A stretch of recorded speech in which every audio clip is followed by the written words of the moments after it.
तो एक बार फिर से आप सभी का स्वागत है आपके अपने यूट्यूब चैनल लर्निंग हब पर। तो जैसे कि हमारी मॉक की सीरीज चल रही है, मिनी मॉक ही रह रही है, जिसमें हम 20-20 नंबर के क्वेश्चंस को डिस्कस कर रहे हैं, जो आपके मोस्टली पजल, सिटिंग अरेंजमेंट या कोडिंग डिकोडिंग या ब्लड रिलेशन के हैं। तो उन्हीं के थ्रू हम क्वेश्चंस को डिस्कस करते हैं कि पेपर में इस तरह के अगर क्वेश्चन दिखने वाले हैं, क्योंकि एज यू ऑल नो कि आरआरबी क्लर्क का एग्जाम रहने वाला है, तो किस लेवल के क्वेश्चन रहेंगे, तो वही 5 या 4 क्वेश्चन आपके साथ डिस्कस करूंगा। उन्हीं क्वेश्चंस में आपको पता है वहीं से वो 5 क्वेश्चन पूछ लेगा, तो आपके वो अगर 4 क्वेश्चन हम करते हैं तो 4 में से मान लो 20 नंबर के वहाँ पे आपके क्वेश्चन बन गए, और अगर 3 तो 15 नंबर के बन गए। उम्मीद करता हूँ कि अब तक मतलब अच्छी खासी प्रैक्टिस होगी कि क्वेश्चंस को देखते ही जल्दी-जल्दी सॉल्व कर पा रहे हो। बस कोशिश ये करना कि मेरे जो आंसर्स आ रहे हैं वो आपसे मैच हो जाएँ। तो जिन्होंने अब तक टेलीग्राम पे जॉइन नहीं किया है, तो ये हमारे टेलीग्राम की लिंक है, वहाँ से जॉइन कर सकते हैं। ये यूट्यूब की सब्सक्राइब कर लेना अगर नहीं किया तो, और ये इंस्टाग्राम की लिंक। ठीक है, देरी नहीं करते हैं और क्वेश्चंस को शुरू करते हैं। तो ये रहा आपका पहला क्वेश्चन। डे बेस है, जल्दी से ट्राई करना, पॉज करो, सॉल्व करो और फिर मेरा आंसर चेक करो। उम्मीद करता हूँ कि तुम लोगों ने पॉज करके ज़रूर सॉल्व किया होगा, इसलिए मैं डायरेक्ट अब बनवाने वाला हूँ। तो चलो बनाते हैं, देखते हैं बातें क्या क्या कर रहा है। तो आपके क्वेश्चन में कह रहा है 7 डिफरेंट इवेंट्स हो रहे हैं और LMNO were started on different days. ठीक है, starting from the week. Events के नाम उन्होंने दिए हैं L से लेके R तक, और डेज दिए हैं, स्टार्ट कर रहा है मंडे से संडे। तो हम यही रख देंगे। स्टार्टिंग कौन सा हो रहा है? Monday, then Tuesday, Wednesday, Thursday, Friday, Saturday and Sunday. ठीक है, अब इन्हीं की पॉसिबिलिटी से रख देते हैं। मैं डायरेक्ट बना रहा हूँ, ठीक है, मैं कोई यहाँ पर इनकी रफ से डिटेल से नहीं लिख रहा हूँ कि मैं कहाँ पर किसको फिक्स करूँगा। जैसा जैसा बनता जाएगा मैं बनाता जाऊँगा, क्योंकि पॉसिबिलिटीज मैं साथ में रख रहा हूँ। तो अगर इन केस कहीं पर कोई पॉसिबिलिटी दिखती है तो बना देंगे, हालांकि मैंने पॉसिबिलिटी काफ़ी ज़्यादा रख दी है। चलिए शुरू करते हैं। कह रहे 2 ही इवेंट्स होने चाहिए क्यू और ओ में। O which was started one of the days before Friday.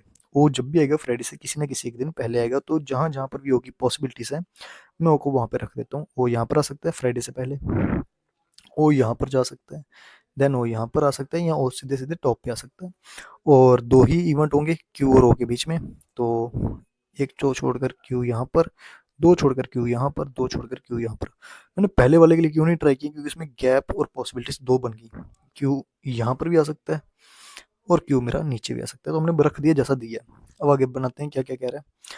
आगे क्वेश्चन में कह रहा है इवेंट एन 2 डेज बिफोर ओ। 2 डेज बिफोर ओ का मतलब क्या होता है? एक तो ओ से पहले है, लेकिन 2 डेज का मतलब गैप एक लेके आएगा, दूसरे दिन पे एन खुद है।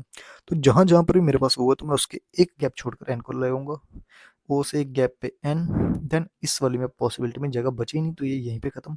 इसमें भी जगह नहीं रही, तो ये भी खत्म। ओ से एक गैप छोड़कर एन। तो जो हमारे लिए नहीं बन रहा, मैं उनको यहीं पे डिलीट ही कर देता हूँ, ताकि ज़्यादा कन्फ्यूजन ना रहे। उम्मीद करता हूँ कि इतना सबका सही हुआ होगा। फिर कह रहे 3 ही इवेंट होने चाहिए एन और एम के बीच में। मेरे पास हर एक केस में एन है, तो मैं एम को ला सकता हूँ। तो 3 का गैप लेकर एम, 3 का गैप लेकर एम, 3 का गैप लेकर एम। ठीक है, तो 3 पॉसिबिलिटीज बिल्कुल सही जा रही हैं। अब कह रहे जितने पर्सन मेरे एम के बाद में, ध्यान से पढ़ना, जितने एम के बाद में उतने ही मेरे क्यू और एल के बीच में आने चाहिए। ठीक है, तो मैं देखूंगा एम के बाद पहली वाली पॉसिबिलिटी में एक ही है, तो क्यू और एल को रखना है, तो क्यू और एल में मुझे गैप एक ही दिखाना है।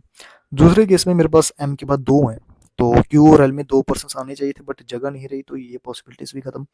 एम के बाद 1, तो क्यू और एल में 1, बिल्कुल सही है। तो 3 बची, 3 में से वो कितनी रहेगी? सिर्फ 2। तो मैं इनको भी मिटा देता हूँ, इनकी नीड ही नहीं है अब। आगे क्या कह रहा है? और तो आगे बात कर रहा है वो, नॉट मोर देन, 2 से ज़्यादा नहीं होने चाहिए एल और आर के बीच में। पहले में देखो अगर, तो मैं एल और आर में 2 से ज़्यादा नहीं होने चाहिए, मतलब 2 या 2 से कम।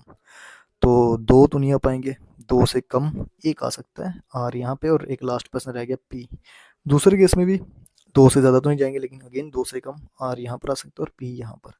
बट लास्ट की लाइन कह रहा है इवेंट पी जब भी होगा not started at the first, मतलब पी आपका मंडे पे नहीं दिखना चाहिए, तो ये पूरी की पूरी गलत होगी और पहली वाली सही।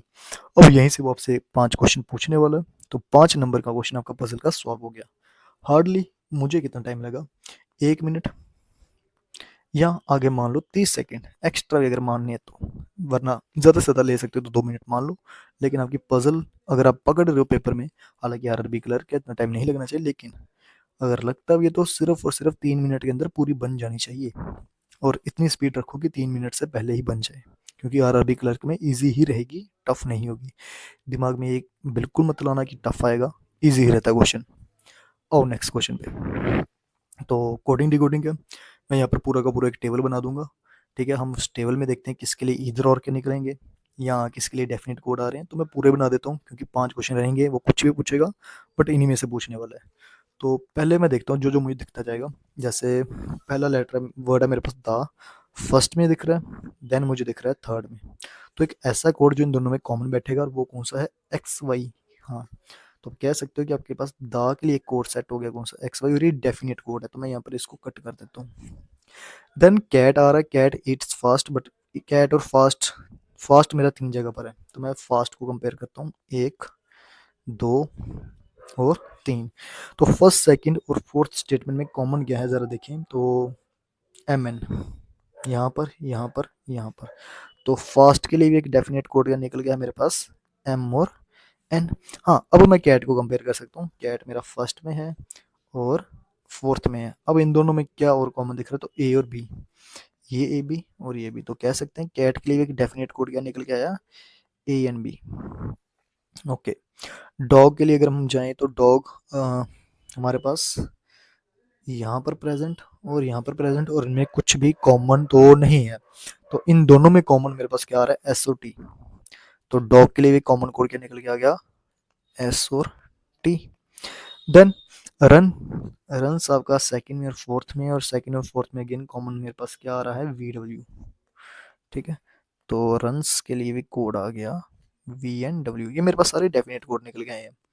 ऊपर मेरे पास क्या बचा हुआ, ईट्स अकेला है, कहीं पर कॉमन नहीं जा रहा, और अकेला ही कोड बचा है, जी और एच। तो ईट्स के लिए भी एक डेफिनेट कोड क्या आएगा, जी और एच। ठीक है, माई कहीं पर नहीं आ रहा, तो माई के लिए भी एक डेफिनेट कोड निकल जाएगा, पी क्यू। तो माई के लिए भी कोड क्या आ जाएगा, पी एन क्यू। ठीक, इसके बाद वेरी अकेला प्रेजेंट है, तो वेरी भी एक डेफिनेट कोड लेकर आ रहा है, और पी। तो बस एक ही ये बॉक्स और लोटली, ये दो ऐसे वर्ड है जो मेरे पास क्या ला रहे हैं यहाँ पर एक पॉसिबिलिटी। तो मैं इन दोनों को लिख देता हूँ कि जब बॉक्स के लिए या लोटली के लिए वो आपसे कोड पूछेगा, तो ये दोनों ही अपने आप को ईदर और की पॉसिबिलिटी में दिखाएंगे, किस कोड को लेके, नो या आई जी को लेके। ठीक है, तो एक ये दो वर्ड्स ऐसे निकले जो आपकी ईदर और के लिए जाएंगे, और ना अगर हम देखें तो बाकी सबके लिए डेफिनेट कोड ही निकले हैं। तो इसके लिए भी आपको हार्डली 3 मिनट ही लगाने हैं। कोडिंग डिकोडिंग अगर आप सभी का टेबल बना रहे हो, वरना जिसका पूछा होगा देखोगे वो कहाँ पर दिख रहा है, उसको स्टेटमेंट को कॉमन करके कंपेयर करना और ख़त्म कर देना। तो ये था आपका कोडिंग डिकोडिंग का। चलो नेक्स्ट क्वेश्चन करते हैं। 7% से डिफरेंट ओकेशन पे कोई चीज़ ले रहे हैं एक के बाद एक, तो लिखते हैं 1, 2, 3, 4, 5, 6 एंड 7। ठीक है, तो इस तरह से चलेगा। 7%। ठीक ठीक ठीक। पहली वाले में कह रहे हैं 4 बंदे होने चाहिए जेड और वी में, 4 बंदे आएंगे जेड और वी में, बट टॉप पे जेड है या वी ये मेंशन तो नहीं है। चलाते हैं क्वेश्चन को आगे। V boat a thing immediate after X. ठीक है, वी से जस्ट पहले ऊपर कौन आएगा, X. Y boat 2 person after X, तो वाई एक का गैप लेके आएगा एक्स से। तो ये इस तरह की एक अरेंजमेंट रहने वाली है। ठीक है, वी के लिए जितने पर्सन आपके वाई से पहले होंगे वो हमेशा एक ज़्यादा होंगे जितने टी के बाद में दिखेंगे। ठीक है, ये एक पेयर की लाइन है, काफ़ी इंपॉर्टेंट। फिर कह रहे हैं टी और यू में एक ही पर्सन आना चाहिए। ठीक है, तो टी और यू में एक दिखना चाहिए, लेकिन यू टी से टॉप पे की बॉटम पे मेंशन नहीं है। लेकिन एक लाइन काफ़ी इंपॉर्टेंट है जिसमें वो कह रहा है डब्ल्यू आपका यू से बिफोर नहीं होना चाहिए, मतलब डब्ल्यू जब भी आएगा यू के कहीं ना कहीं बाद में दिखेगा। तो पहली पॉसिबिलिटी मैं सिर्फ ये रख दूंगा कि मैं जेड को यहाँ पे रख दूँ, क्योंकि 4 पर्सन को जब मैं कवर करूंगा तो वी मेरा यहाँ पर आता है। बट उल्टा भी चला सकते हैं, लेकिन मैं वी को टॉप पे नहीं करूंगा क्योंकि वी के पास वाई ने आना ही आना है कहीं ना कहीं। तो वी 1, 2, 3, 4 जेड आ जाएगा। ठीक है, अब वी जो है वो एकदम बाद में किसके, एक्स के, और एक्स से एक का गैप लेके कौन आ रहा है, वाई। वी के नीचे वाई और ऊपर कौन आ रहा है, एक्स। तो इस तरह से आपका क्वेश्चन जा रहा है। वाई से पहले कितने दिख रहे हैं मुझे, 6। तो टी के बाद 5 चाहिए, तो टी मेरा कहाँ पर आ जाएगा भाई, टी के बाद अगर 5 चाहिए तो टी मेरा जेड के जस्ट नीचे आएगा। दूसरे केस में वाई के ऊपर मुझे 2 दिख रहे हैं, तो टी के बाद एक ही रहना चाहिए क्योंकि एक ज़्यादा है। तो ठीक है, टी और यू में एक का गैप, टी और यू में एक का गैप, टी और यू में एक का गैप रह गया। डब्ल्यू यहाँ पर आ गया, यहाँ पर आ गया, लेकिन उसने बोला था डब्ल्यू मेरा बिफोर नहीं होना चाहिए किससे, यू से, जो कि पहले वाले केस में बन के, तो ये गलत है, सेकंड वाला सही है। तो देख सकते हो 5 नंबर का क्वेश्चन आपका ज़्यादा से ज़्यादा 30 सेकंड में खत्म हो गया। मैंने साथ साथ में पढ़ा, साथ साथ में बनाया। 30 ना भी मान लो, चलो 45 मान लो, लेकिन कर तो दिया। ठीक है, आगे मार्क भी करने तो 1 मिनट और मान लो, कि 1 मिनट लगा दिया, लेकिन 1 मिनट में अगर 5 नंबर का क्वेश्चन बनता है तो डेफिनेटली बनना चाहिए। तो पैरेलल रोज का क्वेश्चन है, और हाँ, आरआरबी अगर क्लर्क में आपको पैरेलल रोज दिखने वाली हैं तो वो डिफिकल्ट नहीं होंगी, ईजी होंगी। हाँ, बाद में ज़रूर करना, लेकिन करना ज़रूर, बन जाती है, ईजी होती है। और इनकी एक प्लस पॉइंट यही रहता है कि आपकी क्वेश्चन में ही आपसे एक रो की पूरी डिटेल्स दी होती हैं, जिसके रिस्पेक्ट से दूसरी ऑटोमेटिक ही बनती है। तो देखते हैं, मैं डायरेक्ट बनाता हूँ। पर्सन 8 है तो मतलब हर एक रो में 4 4 होंगे, तो हम ऐसे रख देंगे 1 2 3 4। सिमिलर वे में सेकंड साइड 1 2 3 4। ठीक है, आते हैं डायरेक्ट क्वेश्चन पे। कह रहा है सी इमीडिएट लेफ्ट पे होगा एक, ओके। तो ए बी सी डी मेरे जो है वो साउथ फेसिंग है, मतलब ए बी सी डी मेरे ऊपर की है, तो मैं यहाँ पर एक बार लिख ही देता हूँ ऊपर के लिए। ये बंदे नीचे देख रहे हैं, यू वी डब्ल्यू एक्स, ये देख रहे हैं ऊपर। ठीक है, कह रहा है सी इमीडिएट लेफ्ट पे होगा ए के, तो दो पॉसिबिलिटीज रख लेते हैं। सी सी इमीडिएट लेफ्ट पे ना ए के, तो सी मुझे यहाँ पर दिखेगा, ए दिखेगा यहाँ पर। दूसरी पॉसिबिलिटी क्या है, इनको एक्सटेंड करने की, यहाँ पर ले आऊंगा। तीसरी भी है, लेकिन देखते हैं इसी में बन जाएगा शायद, क्योंकि एक लाइन काफी इंपॉर्टेंट है। कह रहा है जितने पर्सन सी के राइट पे है उतने एक्स के लेफ्ट पे है। जितने पर्सन सी के राइट पे हैं उतने ही एक्स के लेफ्ट पे हैं, तो मतलब दोनों आमने सामने हैं, बराबर है। एक ही पर्सन होना चाहिए एक्स और डब्ल्यू के बीच में, और दोनों केसेस में पॉसिबिलिटी नहीं है, तो डब्ल्यू यहाँ पे, डब्ल्यू यहाँ पे। वी आपका second to the right of you, V जब भी आएगा सेकंड राइट पे आएगा यू के। तो U V, U and V. ठीक है, B does not sit opposite to W. V मेरा अगर डब्ल्यू के अपोजिट नहीं होगा तो वी यहाँ पर आएगा, वी डब्ल्यू के अपोजिट नहीं होगा तो बी मेरा यहाँ पर आ जाएगा। बट डी के लिए बात है, D sits one of the position to the right of B, तो डी मेरा इस केस के लिए यहाँ पर है, डी यहाँ पर। बट उसने बोला डी जब भी दिखेगा बी के राइट पे दिखेगा, और बी देख रहा है साउथ, और उनके लिए राइट ये पोजीशन है, तो मेरे इस केस में डी लेफ्ट पे चला गया, गलत होगी, ये सही होगी। तो लो, 5 नंबर का क्वेश्चन हार्डली 1 मिनट में खत्म।